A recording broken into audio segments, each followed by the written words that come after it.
Hello everyone. Nifty bank Nifty levels for tomorrow. तो आप देखो कि निफ्टी का जो आज का क्लोजिंग है वो 18,264 के पास का है। ये डेली टाइम फ्रेम है। अगर आप देखो तो मार्केट को 18,275 के पास में रेजिस्टेंस फेस हुआ। मार्केट एक अच्छा सा रिट्रेसमेंट करके ऊपर की ओर गई, बट मार्केट को यहाँ पे रेजिस्टेंस फेस हुआ। मार्केट डाउन साइड ओपन हुआ है, देन आज वापस से ऊपर की ओर खींच दिया है और मार्केट वहीं पे एकदम टॉप के पास में आके यहाँ पे क्लोजिंग दिया। आप देखो तो ये एक बहुत ही इंपॉर्टेंट एरिया हो जाता है। आप देखो तो ये रेजिस्टेंस पॉइंट की तरह भी यहाँ पे ये प्राइस ये जोन में काम कर रही है और यहाँ से अगर ब्रेकआउट प्राइस को ऊपर की ओर मिलता है तो हम लोग एक अच्छा आने वाले टाइम में और टारगेट देख सकते हैं 18,450 के पास में अपसाइड में। बड़े टाइम फ्रेम में जब तक ये लेवल अभी तक ब्रेक नहीं होता है 18,040 का, तब तक तो हम लोग अपसाइड डायरेक्शन में ही है।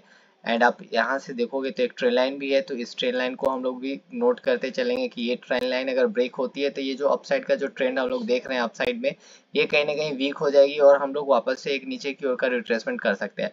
स्मॉलर टाइम फ्रेम में चलते हैं। लेवल्स अगर हम लोग देखें तो आप देखो कि इंटरडे में देखो तो ये एक रेंज मार्केट ने आज फॉर्म किया है क्लोजिंग से पहले। एंड अगर आप देखो कि अपसाइड में वापस से अगर ये जो एरिया है अगर ब्रेक हो रही है और प्राइस यहाँ से ऊपर निकलता है कहीं इस बीच में ओपन होने के बाद में, तो अपसाइड में हम लोग देख सकते हैं 18,335 के पास का लेवल। एंड सेकेंड हमारा जो लेवल होगा वो 18,360 के पास का हम लोग देख सकते हैं।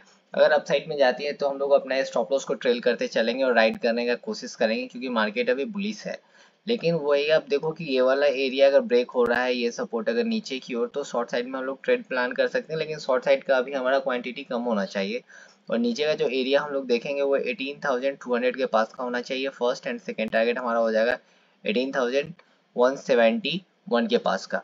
निफ्टी बैंक निफ्टी का अगर डेली का अगर आप कैंडल देखो तो देखो यहाँ पे कि इसमें एक ज़्यादा फॉल हमें देखने को मिला था। एंड आज एक रिकवरी तो बहुत अच्छा आया, बट मार्केट को वापस से 43,800 के पास में रेजिस्टेंस फेस हो सकती है।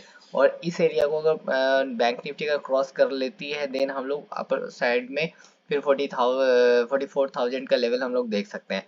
लेकिन इंटरडे में अगर हम लोग लेवल्स अगर देखें बैंक निफ्टी का, तो आप देखो कि ये एक रेंज है और इसके ऊपर अगर प्राइस निकलती है 43,410 15 के ऊपर, अगर आप देखो कि क्लोजिंग मिल रही है इस रेंज में ओपन होने के बाद में कहीं पे, तो ये हमारा फर्स्ट टारगेट ये रेजिस्टेंस पॉइंट के पास होना चाहिए। एंड इसको आप देखो कि मार्केट अगर अच्छे से यहाँ से ऊपर अगर निकल जाती है थोड़ा सा टाइम लेके, देन हमारा टारगेट कहीं ना कहीं सेकेंड होना चाहिए 43,675 के पास का यहाँ पे। एंड ये यहाँ पे हमें रेजिस्टेंस मिल सकता है तो हम लोग कुछ प्रॉफिट को यहाँ पे बुक कर लेंगे। लेकिन डाउन साइड में अगर आप देख रहे हो कि ये वाला एरिया अगर ब्रेक हो रहा है, जो कि एरिया है हमारा 43,160 का जो एरिया है जोन है, ये अगर ब्रेक होता है तो डाउन साइड में हम लोग ये एरिया को देख सकते हैं 43,000 का जो एरिया है ये ऐसे भी एक राउंड नंबर है, तो सपोर्ट की तरह प्राइस यहाँ पे काम कर सकता है। एंड ये लेवल अगर नीचे की ओर अगर ब्रेक हो जाती है वापस से, तो डाउन साइड में फिर हम लोग देख सकते हैं 42,000 राउंड 42,900 का लेवल हम लोग देख सकते हैं। ये एक रिट्रेसमेंट का है जहाँ पे प्राइस यहाँ से रिट्रेस करके आ सकती है। रिट्रेसमेंट ये पूरे मूव का रिट्रेसमेंट कर सकती है। फर्स्ट तो हमारा हो जाएगा 50% का रिट्रेसमेंट एंड सेकेंड हमारा है 61% का रिट्रेसमेंट, जो कि प्राइस नॉर्मली कर लेती है अगर एक अपसाइड का मूव अगर लेती है तो इस तरीके से हम लोग निफ्टी बैंक निफ्टी को कल के लिए देख सकते हैं। हमारा कोई भी जो शॉर्ट का पोजीशन अभी होगा तो हमारा क्वांटिटी उसमें कम होना चाहिए, लेकिन बाई साइड में अभी मार्केट अब देखो तो एक अच्छा मोमेंटम ले चुकी है, तो हम थोड़ा सा क्वांटिटी को कम कर सकते हैं, क्योंकि मार्केट अभी थोड़ा सा वोलेटाइल भी हो सकती है, अपसाइड का मूव भी दे सकती है लेकिन वोलेटिलिटी भी दिखा सकते हैं, क्योंकि मार्केट नीचे से अभी काफी ऊपर आ चुकी है। तो इस चीज को हम लोग ध्यान में रखते हुए ट्रेड करेंगे। तो फिर कल मिलते हैं। Thank you.